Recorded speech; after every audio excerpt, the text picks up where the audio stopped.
सोचिए, क्या अच्छाई का एक छोटा सा गुमनाम सा काम सच में किसी की पूरी किस्मत पलट सकता है?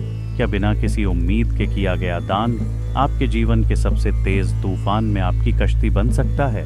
ये कहानी एक ऐसी ही सीधी सादी हाउसवाइफ की है जिसे ये पता ही नहीं था कि उसकी रोज की एक रोटी, उसका एक छोटा सा नेक काम उसके परिवार को सबसे जटिल मुसीबत से बचाने वाला है।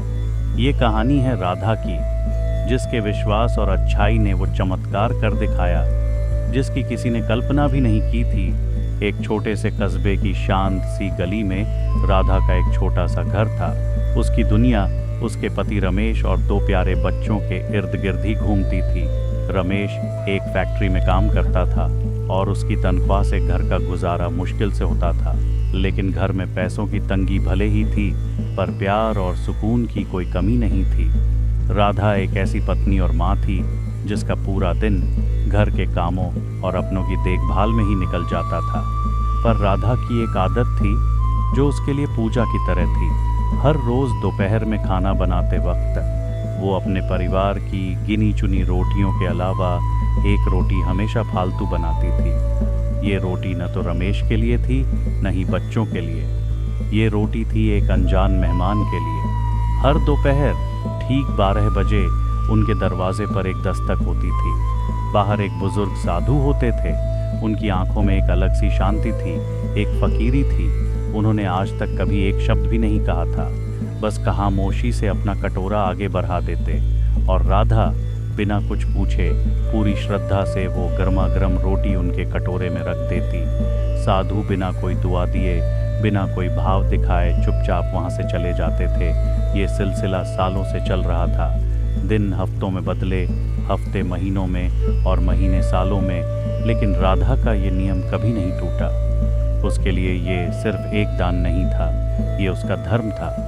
एक ऐसा काम जिसके बदले में उसे कुछ नहीं चाहिए था। सब कुछ अपनी रफ्तार से चल रहा था कि अचानक एक दिन उनके परिवार पर मुसीबतों का कहर टूटा। रमेश जिस फैक्ट्री में काम करता था वो बहुत घाटे की वजह से बंद हो गई। रमेश की नौकरी चली गई और उनके घर में आमदनी का जो एक ही दरवाज़ा था वो भी बंद हो गया। शुरुआत में तो उन्होंने अपनी कुछ बहुत जमा पूंजी से काम चलाया, पर वो भी कब तक चलती। रमेश ने बहुत हाथ पैर मारे, शहर का कोना कोना छान मारा, लेकिन उसे कहीं कोई काम नहीं मिला। दिन बीतते गए और घर में नाउम्मीदी का अंधेरा पसरता गया। बच्चों की स्कूल की फीस सिर पर थी, घर का राशन खत्म हो रहा था और अब तो कर्ज देने वाले भी दरवाजे पर आने लगे थे। राधा ने अपने गहने भी एक एक करके बेच दिए, लेकिन वो पैसा भी खत्म हो गया। घर में अक्सर भूखे सोने की नौबत आने लगी। रमेश इस सदमे और लाचारी से अंदर ही अंदर टूटता जा रहा था। जो आदमी कभी अपने परिवार की डाल हुआ करता था, आज वो खुद को बेबस महसूस कर रहा था। इन मुश्किल दिनों में भी एक चीज़ थी जो नहीं बदली, राधा की एक रोटी का दान। भले ही उसके अपने बच्चों के लिए दाना कम हो रहा हो, लेकिन वो हर दोपहर उस साधु के लिए एक रोटी ज़रूर बनाती। कई बार उसकी आंखों में आंसू होते, दिल में ये सोचकर दर्द होता कि वो अपने परिवार को पेट भर खाना नहीं दे पा रही, लेकिन उसके हाथ उस साधु के लिए रोटी बनाने से कभी नहीं रुके। उसे लगता था कि शायद यही एक पुण्य है जो वो कमा रही है, और शायद यही उसके परिवार को इस मुसीबत से बाहर निकालेगा। फिर वो दिन भी आ गया जब परिवार पूरी तरह से बिखरने की कगार पर था। मकान मालिक ने घर खाली करने का आखिरी अल्टीमेटम दे दिया था। उनके पास ना तो पैसे बचे थे, न कोई उम्मीद। रमेश हताश होकर एक कोने में बैठा था और राधा अपने रोते हुए बच्चों को बहलाने की नाकाम कोशिश कर रही थी। उस दिन घर में सिर्फ इतना आटा था कि मुश्किल से 2 रोटियां बन सकती थीं। भारी दिल से राधा ने एक रोटी बनाई।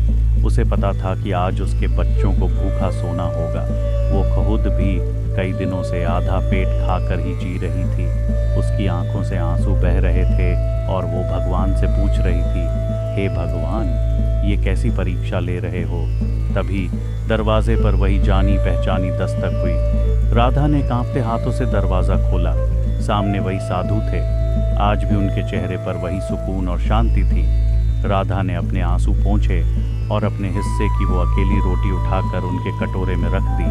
वो कुछ कहने ही वाली थी कि साधु ने अपना हाथ उठाकर उसे रोक दिया।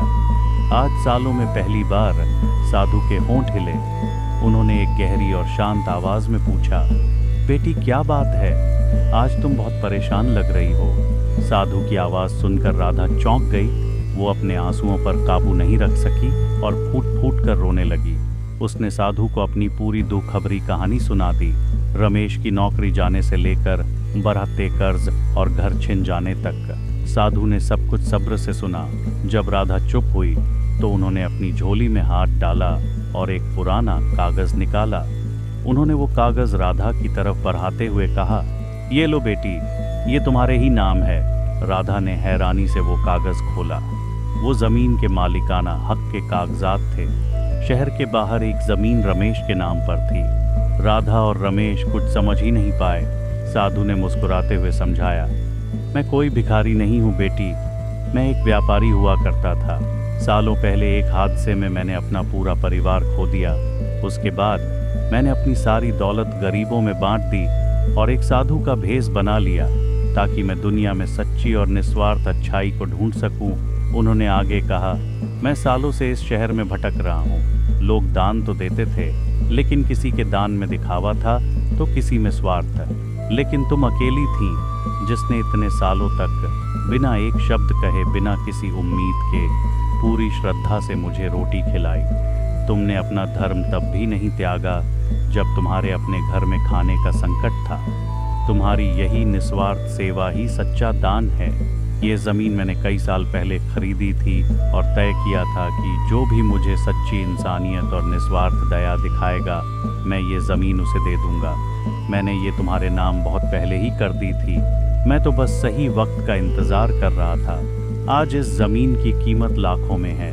इससे तुम्हारा हर कर्ज उतर जाएगा और तुम्हारे बच्चों का भविष्य भी संवर जाएगा। ये तुम्हारे उसी निस्वार्थ कर्म का फल है। राधा और रमेश सन्न रह गए। उनकी आंखों से आंसू बह रहे थे, लेकिन ये खुशी और शुक्रगुजारी के आंसू थे। उन्हें यकीन नहीं हो रहा था कि जिस काम को वो एक छोटा सा दान समझते थे, उसका फल इतना चमत्कारी होगा। वो साधु के सामने श्रद्धा से झुक गए, लेकिन जब तक वो अपना सिर उठाते, साधु वहाँ से जा चुके थे जैसे कभी थे ही नहीं। उस दिन के बाद राधा और रमेश की जिंदगी पूरी तरह बदल गई। उन्होंने सारा कर्ज चुकाया, एक नया घर लिया और रमेश ने अपना एक छोटा सा कारोबार शुरू किया। लेकिन पैसा आने के बाद भी वो अपने संस्कार नहीं भूले। उन्होंने उस पैसों से गरीबों के लिए एक लंगर शुरू किया, जहां हर भूखे को रोज खाना खिलाया जाता था। और राधा, वो आज भी हर रोज एक फालतू रोटी बनाती थी, इस विश्वास के साथ कि अच्छाई कभी बेकार नहीं जाती। ये कहानी हमें सिखाती है कि कर्म का नियम कभी नहीं बदलता।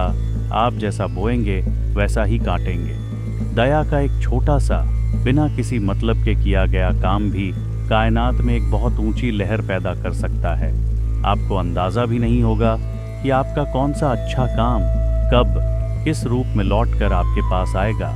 इसलिए बिना किसी उम्मीद के देना सीखिए, क्योंकि निस्वार्थ भाव से किया गया दान ही पुण्य है और उसका फल हमेशा चमत्कार बनकर ही लौटता है।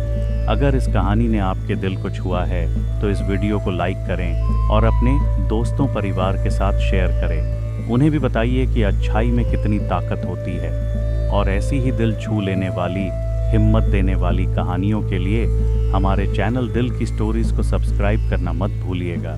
नीचे कमेंट्स में ज़रूर बताइए कि इस कहानी से आपने क्या सीखा। धन्यवाद।